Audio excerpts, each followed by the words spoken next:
Praise the Lord, hallelujah. അപ്പോൾ സങ്കീർത്തനക്കാരൻ പറയും, എനിക്ക് ബുദ്ധി ആര് തരുന്നു?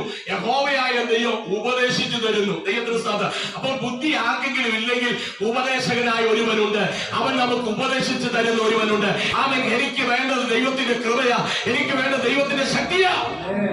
നമ്മൾ ദൈവസന്നിധിയിലെ വന്നിരിക്കുക, അഗ്നിയുടെ നടുവിലാണ് വന്നിരിക്കുന്നത്. തേജോമനായ ദൈവം എന്തെങ്കിലും പ്രാപിച്ചു വേണം പോകാൻ. ഒരാഴ്ച അവൻ ദൈവത്തിന്റെ സന്നിധിയിൽ നിങ്ങൾ ഞാനും പ്രാപിച്ചിട്ട് വേണം ഇവിടുന്ന് പോകാൻ. അതുകൊണ്ട് ഹല്ലേലൂയ, പ്രാപിക്കുന്നതിൽ ആരെയും നോക്കണ്ട. ദൈവം എന്റെ മേൽ അവിടുത്തെ കൃപയൊന്ന് ചൊരിയണം. എനിക്ക് ബുദ്ധി വേണം, എനിക്ക് ജ്ഞാനം വേണം, എനിക്ക് അനുഗ്രഹം വേണമെന്ന് ചോദിച്ച് ഇന്ന് പകൽ പിടിച്ചു മേടിക്കുവാൻ, അല്ലെങ്കിൽ ദൈവത്തോട് പ്രാർത്ഥിച്ച് മേടിക്കുവാനാണ് ഞാൻ നിങ്ങൾ വന്നിരിക്കുന്നത്. അതുകൊണ്ട് ആ ഒരു സന്തോഷത്തോടു കൂടെ വേണം നമ്മളെല്ലാവരും ദൈവസന്നിധിക്കുക. ഓക്കെ, യഹോവയായ ദൈവം അവൻ നമുക്ക് ബുദ്ധി ഉപദേശിച്ചു തരുന്ന ദൈവമാണ്. ദൈവത്തിന് സ്തോത്രം. എന്തിനു വേണ്ടിയാണ് ദൈവം ബുദ്ധി ഉപദേശിച്ചത്? 119 സങ്കീർത്തനത്തിന്റെ ഹല്ലേലൂയ 34 വാക്യം ഒന്ന് വായിക്കാമോ? 34 വാക്യം, 119 സങ്കീർത്തനം 34 വാക്യം. ഞാൻ നിന്റെ ന്യായപ്രമാണം കാക്കേണ്ടതിന്, അതിനെ പൂർണ്ണ ഹൃദയത്തോടെ പ്രമാണിക്കേണ്ടതിന് എനിക്ക് ബുദ്ധി നൽകേണ്ടത്. 2 പോയിന്റ് അവിടെ പറഞ്ഞിരിക്കുന്നത്. ഞാൻ നിന്റെ ന്യായപ്രമാണം കാക്കേണ്ടതിന്, പൂർണ്ണ ഹൃദയത്തോടെ പ്രമാണിക്കേണ്ടതിന്. കാക്കുക മാത്രമല്ല, അതെന്ത് ചെയ്യണം? പ്രമാണിക്കേണ്ടതിന്. എനിക്ക് എന്ത് വേണം? ബുദ്ധി വേണം. Hallelujah, hallelujah.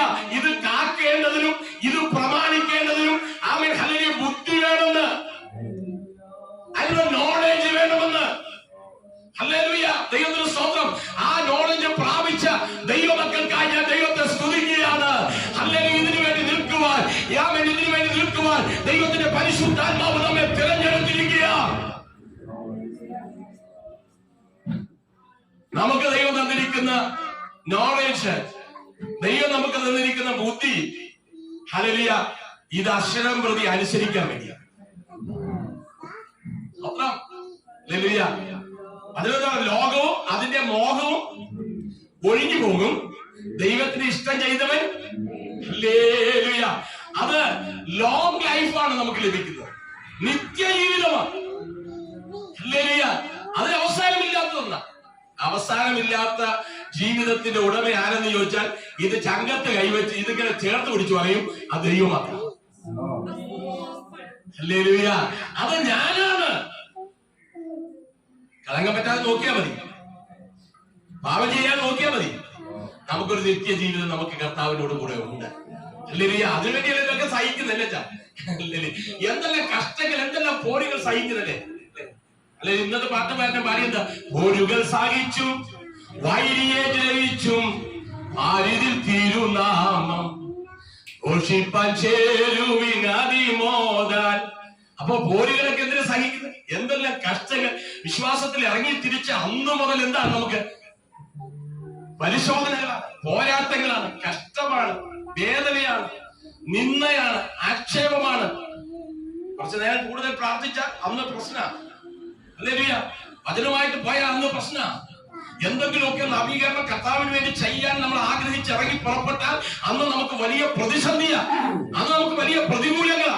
പക്ഷെ ഇതൊക്കെ സഹിച്ചു നിൽക്കുന്ന ദൈവമേ, നിന്നെ ചേർക്കുവാൻ താമസമില്ല. എന്റെ കർത്താവ് വരാൻ പോകുകയാണ്. ആ കർത്താവിന്റെ വരവിന് മുമ്പായി നമ്മുടെ വിശ്വാസം വർദ്ധിക്കട്ടെ. ലോക സംഭവങ്ങൾ മുഴുവൻ യേശുനാഥന്റെ വരവിനെ ഘോഷിക്കുക. ദൈവത്തിന് സ്തോത്രം. ഹല്ലേലൂയ. യുദ്ധം, ക്ഷാമം, ഇതൊക്കെ അതിന്റെ തെളിവുകളാ ദൈവമക്കളെ. ഹല്ലേലൂയ. നമ്മുടെ കർത്താവ് വരാറായി. ഹല്ലേലൂയ. എന്റെ വീണ്ടെടുപ്പുകാരൻ വരാറായി. ഞാൻ അവനെ കാണാൻ പോകുകയാണ്. ഈ ആയുസ്സിൽ കർത്താവ് വരുമെന്ന് ഉറപ്പുള്ള ദൈവമക്കൾ കരങ്ങളെ ദൈവത്തെ സ്തുതിച്ചാട്ടെ. ഹല്ലേലൂയ. അന്ത്യകാലത്തിന്റെ അന്ത്യപീരീഡിലെത്തിരിക്കുക നമ്മള്. അന്ത്യകാലത്തിന്റെ അന്ത്യ പീരീഡിൽ എത്തിയിരിക്കുകയാണ്. അല്ലെ, നിങ്ങൾക്കറിയാം. ഹല്ലേലൂയ. സ്തോത്രം. നമ്മളൊക്കെ സ്കൂളിൽ പഠിച്ചവരാണ്. ദൈവത്തിന് 4 മണിയാകുമ്പോഴേ നമ്മൾ എന്ത് ചെയ്യും? സാറോടെ പഠിപ്പിച്ചുകൊണ്ടിരുന്നാലും നമ്മൾ ബാഗൊക്കെ എന്ത് ചെയ്യും? അതിനകത്ത് പുസ്തകങ്ങളൊക്കെ ബാഗിനകത്ത് വാരി വെച്ച് എല്ലാം ഉണ്ടോ നോക്കും. ചിലരൊന്നും ഉണ്ടാകത്തില്ല. വീട്ടിൽ പോകുമ്പോൾ ചിലപ്പോൾ പെൻസിൽ കാണത്തില്ല, ചിലപ്പോൾ സ്കെയിൽ കാണത്തില്ല, ചിലപ്പോൾ റബ്ബർ ബാൻഡ് കാണത്തില്ല, റബ്ബർ കാണത്തില്ല, ഒന്നും കാണത്തില്ല. ചിലപ്പോൾ പുസ്തകം പോലും നമ്മൾ കാണത്തില്ല. ആവേശം കൊണ്ട് ഓടും. ആടിക ബെന്റിൽ കൂട്ടമണി ഒറ്റ അടി അടിക്കുമ്പോൾ എന്ത് ചെയ്യും? നമ്മളെ പൊഴിയും തട്ടി ഒറ്റ ഓട്ടമാണ്. ദൈവത്തിന് സ്തോത്രം. ഹല്ലേലൂയ. ആദ്യം ബസ്സിൽ കയറണം, ആദ്യം വീട്ടിലെത്തണം. വീട്ടിലെത്തി എന്ത് ചെയ്യും? അന്നൊക്കെ ഈ ചെറിയ കൊഴുക്കട്ടയൊക്കെ വീട്ടിലാണ് അമ്മമാർ ഉണ്ടാക്കിക്കൊണ്ടിരിക്കും. ദൈവത്തിന് സ്തോത്രം. അത് ഓർമ്മ എടുത്ത് തിന്നണം. സ്വോത്രം പറഞ്ഞില്ല. അല്ലെങ്കിൽ ഇന്നൊക്കെ ആണെങ്കിൽ എന്താ അല്ലെങ്കിൽ ഇങ്ങനെ നൂല് നൂഡിൽസ് അത് തിന്നാൻ വേണ്ടി അമ്മയോട് റെഡിയാക്കി വെച്ച് അതിന് അത് തണുത്ത് കഴിഞ്ഞാൽ കൊള്ളത്തുമില്ല, ചൂടോടെ തിന്നും കേട്ടോ നൂഡിൽസ് ഒക്കെ തിന്നുമ്പോ. ദൈവത്തിന് സ്തോത്രം. ഏതായാലും നൂഡിൽസ് ആണ് ഇന്നത്തെ കാലം. അന്നത്തെ അതുമില്ല വക്കി, അതുപോലെ തന്നെ ബോണ്ട, ഇലയട, ഇങ്ങനെയുള്ള സാധനങ്ങളൊക്കെ തിന്നാൻ വേണ്ടി നമ്മൾ ഓടിച്ചെല്ലുന്നത്. ദൈവത്തിന് സ്തോത്രം. ചിലപ്പോ 3-4 പേരൊക്കെ വീട്ടിൽ നിന്ന് പഠിക്കാനുണ്ടാവും. ഇന്നൊക്കെയല്ലേ 2 പേരില്ല, ഒന്ന് 2 അല്ലെങ്കിൽ 1. ദൈവത്തിന് 1-ലൊക്കെ നിൽക്കുക, 2-ലും നിൽക്കുക. ദൈവത്തിന് സ്തോത്രം. 2, 3 ഒന്നും അല്ല, അന്ന് 5, 6. ഞങ്ങളുടെ അപ്പച്ചന്റെ ചേട്ടന് ഹല്ലേലൂയ 10 മക്കളാ. ദൈവത്തിന് ഒരാണും ബാക്കി എല്ലാം പെണ്ണും. ആ വീട്ടിലോട്ട് വരുന്ന ഒരു സമ്മേളനം പോലെ വരുന്നത്. ദൈവത്തിന് സ്തോത്രം. വീട്ടിനകത്ത് ഒരു പ്രശ്നം ഉണ്ടായാൽ എന്തായിരിക്കും സ്ഥിതി? ദൈവത്തിന് സ്തോത്രം. ഹല്ലേലൂയ. ഇന്ന് നമ്മൾ വീട്ടിനകത്ത് പ്രശ്നം ഉണ്ടാക്കാൻ കാര്യമില്ല. ഹല്ലേലൂയ. അടുത്ത വീട്ടിലെ പ്രശ്നം വല്ലപ്പോഴും നമ്മുടെ വീട്ടിൽ ഉണ്ടായാൽ കൊള്ളാമെന്ന് ആഗ്രഹിക്കുന്നില്ല. അത് കാരണം എന്താ? ഇത് എപ്പോഴും ഇല്ല. കാരണം വീട്ടിനകത്ത് ആരുമില്ല, പിന്നെ എന്ത് ചെയ്യാൻ തന്നെയുണ്ട്. ദൈവത്തിന് സ്തോത്രം. ഹല്ലേലൂയ സ്തോത്രം. എങ്കിലും ദൈവമക്കളെ ആ കാലത്ത് നമ്മുടെ തലമുറയെല്ലാം ദൈവം നോക്കി പരിപാലിച്ചില്ലേ. എത്ര മക്കളുണ്ടെങ്കിലും അതിനൊക്കെ ദൈവം അവിടുന്ന് എന്ത് ചെയ്തു? ആഹാരം തന്നില്ലേ? Amen hallelujah. ആകാശത്തിലെ പറവകൾക്ക് അതിന്റെ ആഹാരം ദൈവം കൊടുത്തില്ലേ? അതുപോലെ നമ്മുടെ നമ്മുടെ പ്രിയപ്പെട്ടവരെ കഴിഞ്ഞ കാലങ്ങളിൽ ദൈവം സൂക്ഷിച്ചല്ലേ? ഇന്ന് നമ്മുടെ തലമുറയെ സൂക്ഷിക്കുവാൻ ദൈവം ശക്തനല്ലേ? ദൈവത്തിന് സ്തോത്രം. ഹല്ലേലൂയ. അപ്പൊ ന്യായപ്രമാണം പഠിക്കേണ്ടതിനും അത് പ്രമാണിക്കേണ്ടതിനും എനിക്ക് എന്ത് വേണം? ബുദ്ധി വേണം. Amen hallelujah. ബുദ്ധിക്ക് വേണ്ടി എത്ര പേര് പ്രാർത്ഥിക്കും? കർത്താവേ, എനിക്കിന്ന് പകൽ ദൈവത്തിന്റെ കൃപ എന്റെ മേലൊന്ന് പകരണം. നിന്റെ ന്യായപ്രമാണം എനിക്ക് നേരായ മാർഗത്തിലൊന്ന് പഠിക്കുവാൻ, അതിനനുസരിച്ച് എന്നെ ഒന്ന് ക്രമപ്പെടുത്തുവാൻ ഇന്ന് പകൽ അങ്ങനെ സന്നിധിയിലേക്ക് ഞാൻ അടുത്തു വരുന്നത് എത്ര പേര് ഇതിനകത്ത് നിന്ന് പ്രാർത്ഥിക്കും? അതിനായിട്ട് ഞാൻ എന്നെ തന്നെ സമ്പൂർണമായി സമർപ്പിക്കുന്നു. മറ്റെന്തും പഠിക്കുന്നതിനേക്കാൾ ഈ പ്രമാണം പഠിക്കുന്നതാണ് നമ്മുടെ ജീവിതത്തിലെ അനുഗ്രഹം. എല്ലാ കാര്യത്തെ കുറിച്ചും പ്രമാണം ശാസ്ത്രൂഷ്മം പറഞ്ഞിരിക്കുക. ഹല്ലേലൂയ. ആമേൻ. ഒരു കാര്യത്തിലും പ്രമാണത്തെ നമുക്ക് എന്ത് ചെയ്യാൻ പറ്റില്ല? ഉപേക്ഷിക്കാൻ പറ്റത്തില്ല. ദൈവത്തിന് സ്തോത്രം. എല്ലാ കാര്യവും കുടുംബം പ്രമാണത്തിലുള്ളതായി, എല്ലാ ചരിത്ര സംഭവങ്ങൾ മുഴുവൻ പ്രമാണത്തിലുള്ളതാണ്. ഹല്ലേലൂയ. അപ്പൊ ഇത്രയും ഗഹനമായിട്ട് എഴുതി വച്ചിരിക്കുന്ന ഈ പ്രമാണത്തിന് ആമേൻ ഹല്ലേലൂയ വില കൊടുക്കുന്ന നമ്മെ സ്വർഗം മാനിക്കാതിരിക്കുമോ? ഹല്ലേലൂയ. ഈ പ്രമാണത്തിന് വേണ്ടി നിൽക്കുന്ന നമ്മെ ദൈവം അനുഗ്രഹിക്കാതിരിക്കുമോ? നിശ്ചയമായിട്ടും ഹല്ലേലൂയ. ദൈവത്തിന്റെ സ്തോത്രം. ഇത് ചുമന്നവരെ ദൈവം അനുഗ്രഹിക്കും. ഹല്ലേലൂയ. അത് അല്പം കഷ്ടം സഹിച്ചാലും ഭാരപ്പെടണ്ട. എന്തോ സ്വാശ്രയ ഹല്ലേലൂയ. അതിന്റെ അവസാനം മധുരത്തിലേക്ക് ദൈവം കൊണ്ടുവരും. അതിന്റെ അവസാനം ഉയർച്ചയിലേക്ക് ദൈവം കൊണ്ടുവരും. ഇന്നത്തെ കഷ്ടങ്ങൾ, ഇന്നത്തെ പ്രയാസങ്ങൾ അത് നമ്മുടെ പ്രിവിലേജ്, അതൊരു അംഗീകാരമാണ്, അതൊരു അനുഗ്രഹമാണെന്ന് വിശ്വസിക്കുന്നവർ മഹത്വം കൊടുക്കാം. ഹല്ലേലൂയ. ഹല്ലേലൂയ. 119 സങ്കീർത്തനം 169 വാക്യം വായിച്ചേ. ദൈവത്തിന് സ്തോത്രം. 169 വാക്യം. ഒരാള് സദൃശവാക്യം 19-8 വാക്യം വായിച്ചേ. യഹോവ എന്റെ നിലവിളി തിരുസന്നിധിയിൽ വരുമാറാകട്ടെ. നിന്റെ വചനപ്രകാരം കണ്ടോ, ദൈവമാണ് ബുദ്ധി നൽകുന്നത്. പിന്നെ അടുത്ത സങ്കീർത്തനം തന്നെ പറയാം, നിന്റെ വചനപ്രകാരം എനിക്ക് എന്ത് ചെയ്യണം? ഹല്ലേലൂയ. വചനത്തിൽ അടിസ്ഥിതമായ ഒരു ബുദ്ധിമതി നമുക്ക്. ദൈവത്തിന് സ്തോത്രം. അതാണ് ശ്രേഷ്ഠത. ആമേൻ. സദൃശവാക്യം 19-8 വാക്യം വായിച്ചേ. സദൃശവാക്യം 19:8 വേഗത്തിൽ വായിച്ചേ. ബുദ്ധി സമ്പാദിക്കുന്നവൻ തന്റെ പ്രാണനെ സ്നേഹിക്കുന്നു. ഓ ഹല്ലേലൂയ. അപ്പൊ ബുദ്ധി എന്ത് ചെയ്യണം? സമ്പാദിക്കണം. നമ്മളെന്താ സമ്പാദിക്കുന്നത്? നമ്മള് പണം സമ്പാദിക്കണ്ടേ? നമ്മൾ പണം സമ്പാദിക്കുക. പണം സമ്പാദിക്കാൻ രാവിലെ മുതൽ ആളുകൾ എന്ത് ചെയ്യാം? എനിപ്പാസാണ് ഇവിടെ ഇന്ന് കരയുക. കർത്താവ് എന്നെ കൊണ്ടു തന്നിട്ടുണ്ട്. രാവിലെ എന്ത് ചെയ്യാം? ഓടുക. ഇതില്ലെങ്കിൽ ജീവിക്കാൻ പറ്റില്ല. ഇതിനു വേണ്ടി മനുഷ്യൻ എന്തെല്ലാം തന്ത്രമാണ് ചെയ്യുന്നത്. ദൈവത്തിന് സ്തോത്രം. മനുഷ്യന് പണം കിട്ടി തീരുന്നുണ്ടോ? മതിയാവുന്നുണ്ടോ? കണ്ണത്തെ പൊടിയാ. ഈ കണ്ണത്തെ സ്വഭാവം എന്താ? തരിക, ഇങ്ങോട്ട് തരിക തരിക എന്നുള്ള വേണം വേണം. നമ്മൾ ചില ആളുകളുടെ മനോഭാവനാണ്. എത്ര കിട്ടിയാലും മതിയാകത്തില്ല. പിന്നെ അടുത്ത ആളുടെ വേദി വരുത്തി മാന്തും. ദൈവത്തിന് സ്തോത്രം. ഹല്ലേലൂയ. അത് മാന്തന എക്സ്പീരിയൻസ് ഉള്ളവരാരാ? വിശ്വാസികളാ. കാരണം അവിടുന്ന് പോകുമ്പോ മിസ്രൈമിൽ നിന്ന് പോകുമ്പോ എന്ത് ചെയ്തു? ചോദിച്ചതൊക്കെ അവർക്ക് കൊടുത്തു. പക്ഷെ ആ കിട്ടിയത് വരുമ്പോഴത്തേക്ക് എന്തായി? അവർക്ക് വിനയായി. ഹല്ലേലൂയ. മോശ പർവ്വതത്തിലേക്ക് പോയപ്പോൾ അഹരോൻ എന്ത് ചെയ്തു? ഇസ്രായേൽ മക്കളൊക്കെ പറഞ്ഞു, എന്തിനാ ഞങ്ങളുടെ നേതാവ് എവിടെ ഇപ്പോ?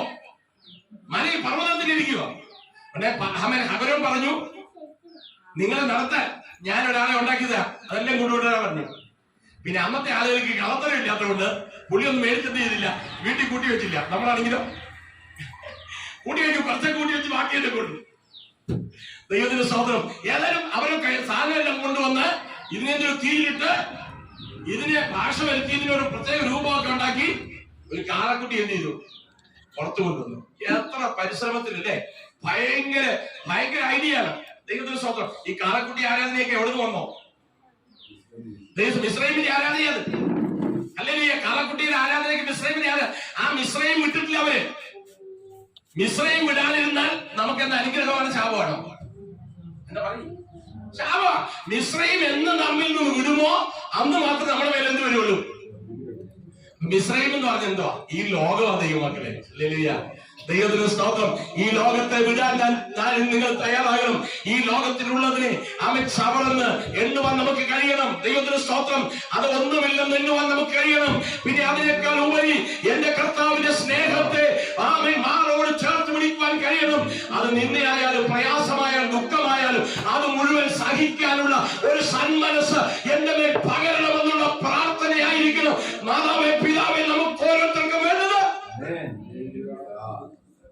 ഹല്ലേലൂയ. ദൈവത്തിന് സ്തോത്രം. ഹല്ലേലൂയ. ഈ ലോകം നൽകുകില്ല സന്തോഷം സമാധാനം. ഈ ലോകം നൽകുകില്ല സന്തോഷം സമാധാനം. ഈ കാണുന്നതെല്ലാം മായ. ഈ കാണുന്നതെല്ലാം മായ. ഈ കാണുന്നതെല്ലാം മായ. അപ്പൊ ഈ കാണുന്നതല്ല എന്താ? മായ. ദൈവത്തിന് സ്തോത്രം. അപ്പൊ ഈ ലോകം മായ. നമ്മൾ ഒരിക്കലും എന്ത് ചെയ്യരുത്? ഡിപ്പെൻഡ് ചെയ്യരുത്, പിന്തുടരുത്. പിന്നെയോ നമ്മുടെ കർത്താവിനെ സ്നേഹിക്കുവാൻ നമുക്ക് കഴിയട്ടെ. ദൈവത്തിന് സ്തോത്രം. അപ്പോൾ വചനപ്രകാരമുള്ള ബുദ്ധി. അടുത്തത് നമ്മൾ 19:8 വായിച്ചത് ബുദ്ധി സമ്പാദിക്കണം. ബുദ്ധി സമ്പാദിക്കാൻ നമ്മൾ ആരെങ്കിലും തയ്യാറായിട്ടുണ്ടോ? ബുദ്ധി സമ്പാദിക്കാൻ ഇല്ല. നമുക്കുള്ള ബുദ്ധി ഇല്ലേ? നമ്മുടെ മാതാപിതാക്കൾ നമ്മൾ ജനിപ്പിച്ചു. അന്ന് മുതൽ നമ്മൾ കണ്ടുവരുന്ന കുറെ കാര്യങ്ങളും പിന്നെ എന്തൊക്കെയോ നമ്മുടെ തലയിൽ കൂടെ വരുന്ന അല്ലെങ്കിൽ നമ്മുടെ ബുദ്ധിയിലൂടെ വരുന്ന ചില കാര്യങ്ങൾക്ക് മാത്രം നമ്മൾ എന്ത് ചെയ്യണം? മുമ്പോട്ട് പോവുക. ഈ എങ്ങനെ ബുദ്ധി സമ്പാദിക്കുന്നത്? പരിശ്രമത്തിലൂടെ, വായനയിലൂടെ, പ്രാർത്ഥനയിലൂടെ. ഇതെന്ത് ചെയ്യണം? ദൈവത്തിൽ നിന്ന് പ്രാപിച്ചെടുക്കണം. അതിന് സമ്പാദ്യം ആവശ്യമാണ്. അതിന് അധ്വാനം ആവശ്യമാണ്. അധ്വാനം ഇല്ലാതെ ഒരു നന്മയെ നമുക്ക് ചെയ്യാൻ പറ്റില്ല. പറ്റുമോ? അധ്വാനിച്ചെങ്കിലും നമുക്ക് കയ്യിൽ പൈസ വരുള്ളൂ. മാസ്റ്ററാണെങ്കിൽ വീഡിയോ ലിസ്റ്റ് ചെയ്യണം, ശുശ്രൂഷകൾക്ക് പോകണം, എങ്കിലും നമ്മുടെ കയ്യിൽ എന്തെങ്കിലുമൊക്കെ നന്മ വരുള്ളൂ. നമ്മളെ സഹോദരൻ വിശ്വാസികളാണെങ്കിലോ ജോലിക്ക് പോകണം, തൊഴിലുറപ്പിന് പോകണം. അങ്ങനെയൊക്കെ ചെയ്യുമ്പോൾ നമ്മുടെ കയ്യിൽ എന്ത് ചെയ്തുള്ളൂ? നന്മകൾ വരുള്ളൂ. ഉത്സാഹിയുടെ കൈ എന്ത് വരുന്നത്? സമ്പത്ത് വർദ്ധിക്കുന്നത്. ഉത്സാഹമില്ല. നമ്മള് തലയെ കൈ വെച്ച് കിടന്നുറങ്ങിയാലോ ആ ദാരിദ്ര്യത്തിലേക്ക് നമ്മൾ എന്ത് ചെയ്യും? നയിക്കും. ദൈവത്തിന് സ്തോത്രം. സദൃശവാക്യത്തിൽ പറയുന്നുണ്ട്. ദൈവത്തിന് സ്തോത്രം. ഞാൻ എവിടെ കിടന്നു പോകുന്നില്ല, സമയം പോട്ടുപോയി. സദൃശവാക്യം 23:4 വായിച്ചേ. ഞാൻ നിർത്താം. 12 ഞാൻ മീറ്റിംഗ് തുടങ്ങുന്നുണ്ടല്ലോ. 23:4 വായിച്ചേ. ധനവാനാകേണ്ടതിന് പണിപ്പെടരുത്, അതിനായുള്ള ബുദ്ധി വിട്ടുകളയണം. സ്തോത്രം. കഥ പറഞ്ഞത് ധനവാൻ സ്വർഗരാജ്യത്തിൽ കിടക്കുന്നതിനെ കുറിച്ച് കർത്താവ് പറഞ്ഞില്ലേ? എങ്ങനെയാ പറഞ്ഞിരിക്കുന്നത്? ഒട്ടകം. അങ്ങനെ സൂചിപ്പഴയൊന്നും അല്ല, അവിടെ ഒന്നും ഇല്ല. ദൈവത്തിന് സ്തോത്രം. അപ്പൊ ഒട്ടകത്തിന് കിടക്കാൻ പറ്റാത്ത ഏതൊരു ഗ്യാപ്പ് അവിടെ ഉണ്ട്. അതിൽ കൂടെ കിടക്കുന്ന പ്രയാസം തന്നെ പറഞ്ഞിട്ടുണ്ട്. സൂചിപ്പഴ എന്ന് പറഞ്ഞപ്പോൾ നമുക്ക് ദർശിക്കാൻ പോലും പറ്റത്തില്ല. ദൈവത്തിന്റെ സ്തോത്രം. ഏതായാലും ഒട്ടകം സൂചിക്കുഴലിൽ കൂടെ കിടക്കുന്ന പോലെയാ ധനവാൻ സ്വർഗരാജ്യത്തിൽ കിടക്കുന്നത്. വിവര സദൃശമാക്കുന്നത് ധനവാനാകേണ്ടത് നീ എന്ത് ചെയ്യരുത്, പണിപ്പെടരുത്. ഇന്ന് എന്ത് ചുളുവിൽ എന്ത് ചെയ്യണം, എല്ലാവർക്കും പണം ഉണ്ടാക്കണം. ദൈവത്തിന് സ്തോത്രം. അത് എന്ത് ചെയ്യും എന്ത് ചെയ്യും, ഒരാളെ കൊന്നിട്ട് വേണമെങ്കിൽ എന്ത് ചെയ്യാം, പൈസ ഉണ്ടാക്കാനായിട്ട് ശ്രമിക്കുക. ഇന്നോ ദൈവത്തിന് സ്തോത്രം. ഹല്ലേലൂയ. മറ്റൊരാൾക്ക് ഭാരമുണ്ടാക്കി ആമേൻ ഹല്ലേലൂയ ഒരു പൈസയും നാം സമ്പാദിക്കാൻ തയ്യാറാകരുത്. ദൈവത്തിന് സ്തോത്രം. നമുക്കുള്ളത് കൊണ്ട് ജീവിക്കാൻ നമുക്ക് ദൈവം കൃപ തരട്ടെ. ദൈവത്തിന് സ്തോത്രം. ഉള്ളത് കൊണ്ട് നാം എന്ത് ചെയ്യണം, ജീവിക്കണം. ഉള്ളത് കൊണ്ട് നാം ദൈവത്തെ മഹത്വപ്പെടുത്തണം. ധനവാനാകേണ്ടതിനെ നീ എന്ത് ചെയ്യരുത്, പണിപ്പെടരുത്. പിന്നെ അതിനായുള്ള ബുദ്ധി. അപ്പോ നോർമലി ജീവിക്കാനുള്ള ബുദ്ധിയുണ്ട്, ധനവാനാകേണ്ടതിനുള്ള ബുദ്ധിയുണ്ട്. അപ്പൊ ധനവാനാകേണ്ടതിനുള്ള ബുദ്ധി ഉള്ള ഒരാൾ എന്ത് ചെയ്യും, ആ മേഖലയിലേക്ക് അങ്ങനെ പോയിക്കൊണ്ടിരിക്കും. അതിന് പണിപ്പെടാത്ത ആളോ ഹല്ലേലൂയ, അവൻ ആത്മീയ കാര്യത്തിൽ എന്ത് ചെയ്യും, ഇങ്ങനെ മുമ്പോട്ട് പോയിക്കൊണ്ടിരിക്കും. ദൈവത്തിന്റെ സ്വന്തം. അങ്ങനെയുള്ള ആത്മീയ സ്വഭാവമുള്ള ആമേ വ്യക്തികളായിട്ട് നമുക്ക് ഈ ദിവസങ്ങളിൽ ജീവിക്കാൻ കഴിയട്ടെ എന്ന് ഞാൻ കർത്താവിന്റെ നാമത്തിൽ സഭാപ്രസംഗി പഠിക്കും 19:22-23 വാക്യങ്ങൾ. ജ്ഞാനിയുടെ ബുദ്ധി അവന്റെ വലതുഭാഗത്തിരിക്കുന്നു, ദുഷ്ടന്റെ ബുദ്ധി അവന്റെ വടിമത്തി അവൻ തകർന്നു പോകുന്ന ആ ഭാഗം നിങ്ങൾ വായിക്കുമ്പോൾ, നിങ്ങൾ വീട്ടിൽ പോയി വായിക്കണം. യെശയ്യാപ്രവചനം 40:28 വാക്യം വായിക്കുമ്പോൾ യഹോവയുടെ ബുദ്ധി അപ്പുറമേ, ദൈവം ബുദ്ധിയിൽ ശ്രേഷ്ഠനാണെന്ന് യെശയ്യാവ് വ്യക്തമാക്കുകയാണ്. 40:28. യിരെമ്യാപ്രവചനം 2:30 വായിക്കുമ്പോൾ അവൻ ഹല്ലേലൂയ, അവൻ ബുദ്ധി പഠിച്ചില്ല. അവൻ ബുദ്ധി പഠിക്കേണ്ടതാണ്. ദൈവത്തിന്റെ സ്വന്തം. ദാനിയേൽ പ്രവചനം 9:22 വായിക്കുമ്പോൾ അവൻ ബുദ്ധി ഉപദേശിക്കുവാൻ ഇറങ്ങി വരുന്ന ദൈവമാണ്. ദൈവത്തിന് സ്വന്തം. അപ്പോൾ നമ്മുടെ ആരാധനകളിലും കൂട്ടായ്മകളിലൊക്കെ കർത്താവിന്റെ സാന്നിധ്യം നമ്മളെ ആത്മീയ ജീവിതത്തിൽ മുൻപോട്ട് നയിക്കുവാനുള്ള എല്ലാ പോഷക ഘടകങ്ങളും പരിശുദ്ധാത്മാവിലൂടെ നമുക്ക് നൽകി തരികയാണ്. ദൈവത്തിന്റെ സ്വന്തം.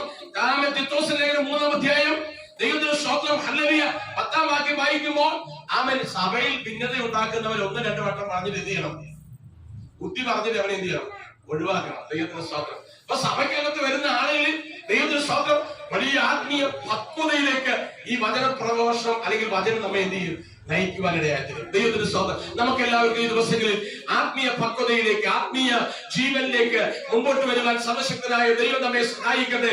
ഞാൻ വാക്കുകൾ ഇവിടെ അവസാനിപ്പിക്കുക. ഇന്ന് പകൽക്കാലം ബുദ്ധി തരുന്ന ആമേൻ ജ്ഞാനം തരുന്ന ദൈവത്തിന് മുമ്പാകെ നമ്മെ ഒന്ന് സമർപ്പിക്കുമോ? കർത്താവേ, എന്റെ മേൽ അവിടുത്തെ കൃപയൊന്ന് പകരണം, എന്നെ ഒന്ന് അവിടുന്ന് സഹായിക്കണമെന്ന് ഇന്ന് പകൽക്കാലം ഇതിന്റെ നടുവിൽ എത്ര പേര് പ്രാർത്ഥിക്കുന്നുണ്ട്. ആമേൻ, നിങ്ങൾക്കും എനിക്കും ഇല്ലാത്ത ചിലതിനെ തരുവാൻ വേണ്ടി ഇന്ന് പകൽക്കാലം ഈ സഭായോഗത്തിന് നടുവിൽ ദൈവ സാന്നിധ്യം ഉണ്ടെന്ന് അനുഭവിക്കുന്ന ദൈവമക്കൾ അല്പനേരം ഞങ്ങളുടെ കരങ്ങളെ തട്ടി ദൈവത്തെ മഹത്വപ്പെടുത്തിയാട്ടെ. ആമേൻ, അവിടുത്തെ സാന്നിധ്യത്തെ ആമേൻ നമുക്ക് ആത്മാവിലൊന്ന് വെൽക്കം ചെയ്യാം. അവിടുത്തെ സാന്നിധ്യത്തെ ആത്മാവിൽ നമുക്കൊന്ന് നമ്മിലേക്ക് സ്വീകരിക്കാം. ദൈവമേ, എന്റെ മേൽ ഒരു പുതിയ അഭിഷേകം, എന്റെ മേൽ ഒരു പുതിയ ബുദ്ധി, എന്റെ മേൽ പുതിയ ഒരു അറിവ്, ആമേൻ, ദൈവത്തിന്റെ വചനത്തിന്റെ സാരാംശങ്ങൾ പഠിക്കുവാൻ അതിനുള്ള കൃപ എന്റെ മേൽ ചൊരിയണമേ. ഹല്ലേലൂയ, ഹല്ലേലൂയ. ആമേൻ. ഈ വചനങ്ങളാൽ സർവശക്തനായ ദൈവം നമ്മെ എല്ലാവരെയും അനുഗ്രഹിക്കട്ടെ എന്ന് ഞാൻ ആത്മാർത്ഥമായി പ്രാർത്ഥിച്ചുകൊണ്ട് ഞാൻ വാക്കുകൾ ഉപസംഹരിക്കുന്നു. ഇന്ന് പകൽക്കാലത്തെ സന്ദേശം നമുക്ക് അനുഗ്രഹമായി എന്ന് വിശ്വസിക്കുന്നവർ കരങ്ങളിൽ ദൈവത്തിന് മഹത്വം കൊടുക്കാം.